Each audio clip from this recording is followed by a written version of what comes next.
भैया आप हरियाणा खबर 18 देखने लग रहे हो। मैं हूं आपके साथ राहुल अत्री और साथ में फ्रेम में मेरे साध्वी देवा ठाकुर जी हैं।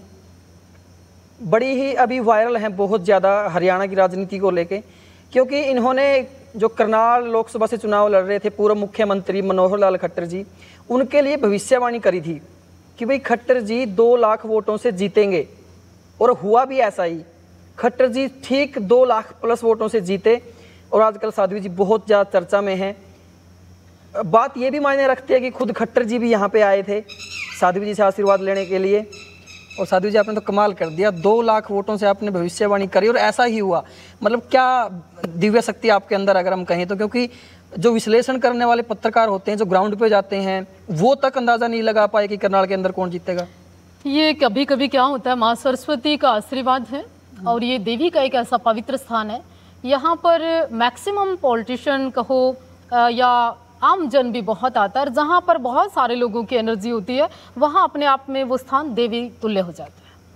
आपके बारे में बोला था कि आप बीजेपी प्रेमी हो और आप जो बीजेपी की विचारधारा है उसके अंदर विश्वास रखते हो। हाँ, मेरा सौभाग्य है कि मैं बीजेपी की बात करती हूँ, और ये मेरा सौभाग्य है कि बीजेपी भगवे की बात करती है, और धर्म की, सनातन की या संतों की या संस्थान की बात करना, गाय और गंगा की बात करना, भारत माता की जय बोलना कोई बुरी बात नहीं। उसी भाजपा के अंदर राम मंदिर जैसी जगह का निर्माण होना तो अच्छी बात है। अच्छी बात है, आपकी आस्था है बीजेपी के अंदर। हाँ। लेकिन भारत मेरी नहीं, करोड़ों लोगों की आस्था है। भारत एक धर्मनिरपेक्ष देश है और एक ऐसी पार्टी जो एक ही धर्म में विश्वास रखती हो और जिस देश के प्रधानमंत्री एक समाज के खिलाफ एक कैंपेन चला के देश से वोट मांगते हों, उसके अंदर दूसरे समुदाय की बात करते हों, तो इसमें आपको लगता है कि धर्मनिरपेक्ष देश के अंदर ऐसा होना नहीं चाहिए? ऐसा बिल्कुल नहीं हो रहा। देश में ईसाई रह रहे हैं, कोई नहीं गया छोड़कर। देश में छोड़ने की बात नहीं कर रहा। देश में मुस्लिम रह रहा है, मस्जिद को भी जगह दी गई, बिल्कुल कोई गया नहीं छोड़कर। और दूसरी बात आप कह रहे हो कि धर्म निरपेक्ष भारत, ये सब बड़ा खूबसूरत है। और मैं तो अब आज के टाइम में कहूँ कि कट्टरता की बात ही नहीं करती हूँ, मैं तो कहती हूँ हिंदू मुस्लिम सिख ईसाई सबकी बात करती हूँ मैं तो आजकल, और मुझे सबसे प्यार भी है। बिल्कुल, और सब लोग मुझसे भी बहुत प्यार करते हैं। आप भारत के संविधान को मानते हो? मानती हूँ, जानती हूँ, समझती हूँ। उसी के पीछे तो पिछले 3 दिन से बोल रही हूँ कि ये सांसद को, चुने हुए सांसद को थप्पड़ मारना कहीं ना कहीं अपमान है कानून का, वही तो बोल रही हूँ। देखो, ये भी आपने एक मुद्दा याद दिलवा दिया, एक बहुत ही चर्चित मुद्दा है, सांसद जी को थप्पड़ जड़ दिया गया। हालांकि वो बात अलग है कि उन्होंने जब किसान आंदोलन चल रहा था एक बयान दिया था और वो किसानों को पसंद नहीं आया था और उससे किसान भड़क भी गए थे। आप भी ये भाषा बोल रहे हैं, जो कुछ का आंदोलनकारी बोल रहे हैं, ये कहाँ का गुस्सा है कि मेरी माँ बैठी थी तो मैं भी बैठी थी, हम भी आंदोलन में गए थे, मैंने भी किसानों का साथ दिया था। हो सकता है आप और आपके परिवार भी किसान परिवार से आते हैं, हम सब लोग किसान हैं, तो हमारे ऊपर नहीं लगी वो बात। या आपके अलावा इतनी सारी महिलाएं पंजाब की गई, क्या वो आपकी माता बहनें नहीं थी? केवल आपको गुस्सा आया?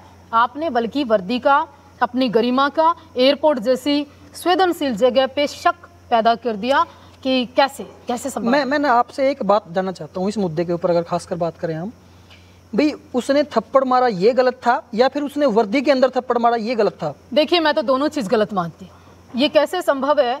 आप जुबानी जंग लड़िए ना, आपका राइट बनता है। आप बिना वर्दी के भी क्या किसी को थप्पड़ जड़ देंगे? बताइए कौन सा नेता किसके खिलाफ नहीं बोलता? रोज बोलते हैं। या हरियाणा की तो भाषा हमारी ऐसी है कि नेताओं के रख कर धोते हैं हम लोग। तो खट्टर साहब तो रोज किसी न किसी को कि थप्पड़ के शिकार हो जाए। दुष्यंत चौटाला जिसको लोग कहते थे उसकी बहू बन गई, उसकी जनानी बन गई, वो तो रोज थप्पड़ खाने या मारने पहुंच जाए। मोदी जी को लोगों ने क्या नहीं कहा, कौन सी गाली का उपयोग नहीं किया, तो किस किस को थप्पड़ लग सकते हैं? मेरी अगर मैं अपनी खुद की बात करूं साध्वी जी, तो अगर हम इस मामले को ख़त्म करें, एक बात पे हम ख़त्म कर सकते हैं इस मामले को, कि उस लड़की ने, उस सबको बोलने का अधिकार है, आज़ादी की अभिव्यक्ति का सबको अधिकार है, ये हमारे संविधान के अंदर भी है। सेंट्रल गवर्नमेंट से लेकिन हाँ, मैं बात उसी पे आ रहा हूं, और उसका पति दोनों जॉब करते हैं। तो मेरी बात अगर उसकी जमीन, उसकी गैरत मानती हो तो गवर्नमेंट से जितनी तनख्वाह ली है ना, ब्याज के समेत वापस कर देनी चाहिए। मैं वहीं पे आ रहा हूँ। आज़ादी अभिव्यक्ति की बोलने का अधिकार है इंसान, भारत देश के नागरिक को, लेकिन जो उन्होंने उस टाइम वर्दी पहनी हुई थी उसके भी कुछ नियम कानून होते हैं। बिल्कुल, वर्दी के नियम कानून है और उसका उल्लंघन करना अपने आप में एक अपराध है। बिल्कुल। तो हम इस मुद्दे को ज़्यादा बात नहीं करेंगे, यहीं ख़त्म करते हैं। दोबारा फिर हरियाणा की राजनीति पे आते हैं। अगर मैं ये बात करूं कि बीजेपी का जो इस बार प्रदर्शन था वो हरियाणा के अंदर ठीक नहीं रहा। तो किसका पिछली अच्छा बार रहा? 10 सीट आई थी और इस बार 5 सीट आई है। प्रदर्शन किसका अच्छा रहा? नहीं, ये एक मैंने पहला चुनाव ऐसा देखा है अपनी जिंदगी के अंदर जहां पक्ष भी खुश है, विपक्ष भी खुश है, मैं किसी के ऊपर सारे खुश हैं। व्यक्तिगत टिप्पणी नहीं करना चाहती, मेरा सबसे प्रेम है। कुछ लोग ये कहते थे चुनाव के बाद, खट्टर साहब की बात हो रही है, होनी चाहिए, चुनाव के बाद हारे हुए प्रत्याशी की बात हो रही है, होनी चाहिए, कोई संदेह नहीं, पर मराठा की बात क्यों नहीं हो रही है वो बताइए ना आप। सबको चुनाव लड़ने का अधिकार आपने कहा। मराठा साहब की हारने के बाद भी बात क्यों नहीं हो रही है वो बताइए आप। देखो, मैं इसके बारे में नहीं जानता, उनको वोट ही इतने पड़े हैं, उनको वोट ही इतने पड़े हैं कि बात होना लाजमी हो नहीं पाई। हाँ, हाँ। हो नहीं सकती। उनके राजनीतिक ज्योतिष कहाँ हैं? उनके राजनीतिक सपोर्टर कहाँ हैं?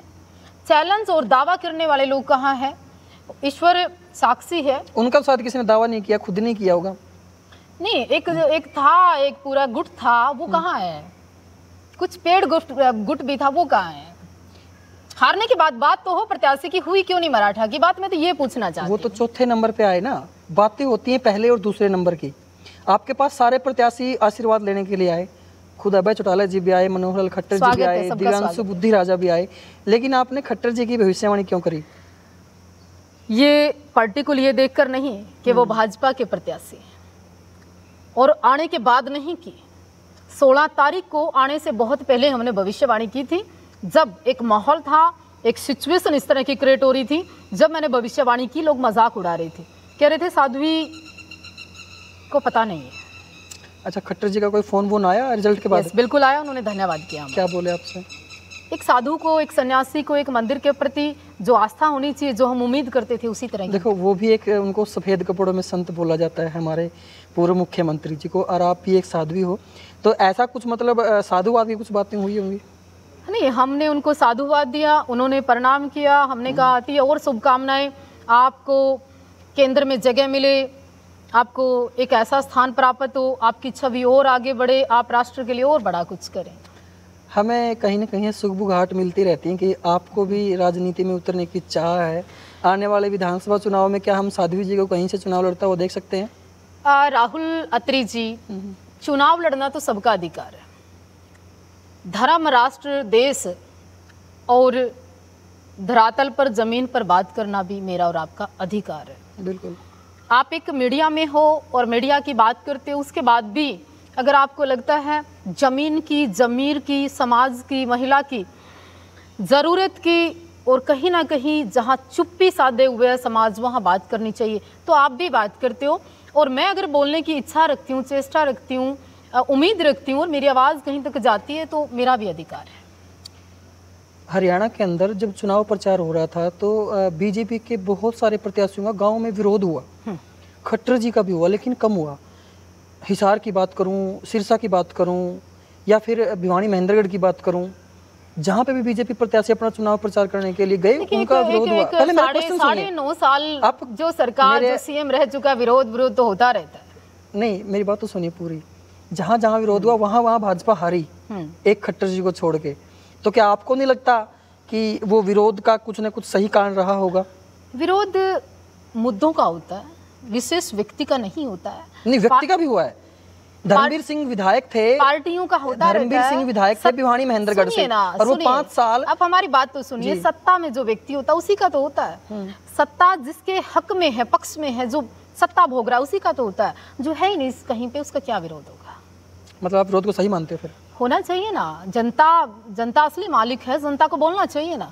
हम भी तो जनता है, हम सही को सही, गलत को गलत कहते हैं। जहाँ बीजेपी ने ठीक काम नहीं किया, हमने बोला हमेशा, कभी पक्ष नहीं लिया उस बात का, ये सब जानते हैं। पूरे विश्व के अंदर डंका है कि मोदी जी ने राम मंदिर बनवा दिया अयोध्या के अंदर, और वहीं से अयोध्या से बीजेपी का प्रत्याशी हार गया। कितना बड़ा आप इसको क्या मानते हो, किस तरह देख रहे हो आप इस बात को? सहज स्वीकार करते हैं हम लोग उस बात को। हालांकि मैं भारतीय जनता पार्टी की एक सिंगल मेंबर भी नहीं हूँ। भारतीय जनता पार्टी में मेरी आस्था है। मैं कोई विधायक या एमपी नहीं हूँ फिलहाल, कोई ऐसा नहीं है। नहीं, आप बीजेपी प्रेमी हो इसलिए आपसे मैंने सवाल पूछा। मुझसे पूछ रहे हैं ना, हम बता रहे हैं आपको। लोग कह रहे हैं हार गया अयोध्या से। कहीं अगर युगों की बात करें तो भगवान राम को भी अयोध्या की वजह से, माँ सीता को अयोध्या की वजह से संघर्ष करना पड़ा। माता सीता का त्याग हो गया अयोध्या की वजह से। तो लोग दोहराते रहते हैं।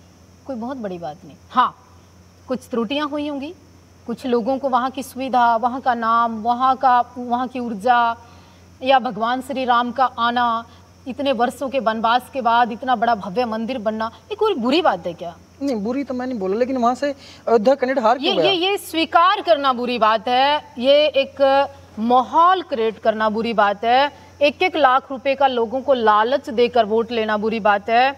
वहां पर उस क्राइम को खत्म कर दिया। मोदी जी ने भी दिया था 15 लाख का 2014 में।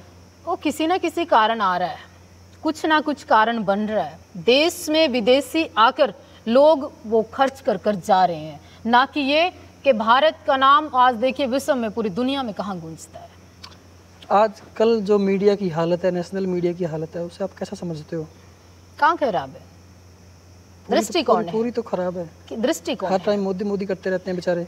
प्रधानमंत्री मोदी जी थे और आने वाले में भी मोदी जी हैं, तो फिर राहुल की कैसे बात करें? वो तो प्रधानमंत्री नहीं है। मीडिया का काम ही विरोध करना होता है, सवाल पूछना होता है। राहुल से कैसे बात करें? राहुल तो अभी है नहीं, प्रधानमंत्री नहीं है। नहीं, जरूरी थोड़ा है। मीडिया का धर्म, विपक्ष की बात, मीडिया का धर्म सवाल उठाना होता है मौजूदा सरकार के प्रति। ये मीडिया है और आप मैं तो पूछ रहा हूँ आपसे सवाल, मैं तो आपसे पूछ रहा हूँ सवाल। पूछ रहे ना तो हम आपको जवाब दे रहे हैं। तो आप देश के जो प्रधानमंत्री होंगे उन्हीं की तो चर्चा करेंगे ना। आप राहुल गांधी की चर्चा कैसे करें? चर्चा की नहीं बोल रहा, मैं सवाल पूछने की बोल रहा हूँ। तो राहुल से सवाल क्या करें? मोदी जी सवाल क्यों नहीं करते? मोदी जी सवाल करते हैं जब ही तो देश में ये सब हो रहा है ना। सवाल होता है, जरूरी थोड़ा ना उनसे सवाल करें। सवाल हो रहा है ना, मोदी जी से सवाल होते हैं। 2-2 घंटे धूप में खड़े होकर मोदी जी इस बात का जवाब। अच्छा, हम बात चर्चा वहीं खत्म करते हैं। थोड़ा सा ये लास्ट सवाल है, हम आने वाले 5 साल के अंदर साध्वी जी को कहाँ देख सकते हैं? आवश्यकता आविष्कार की जननी है।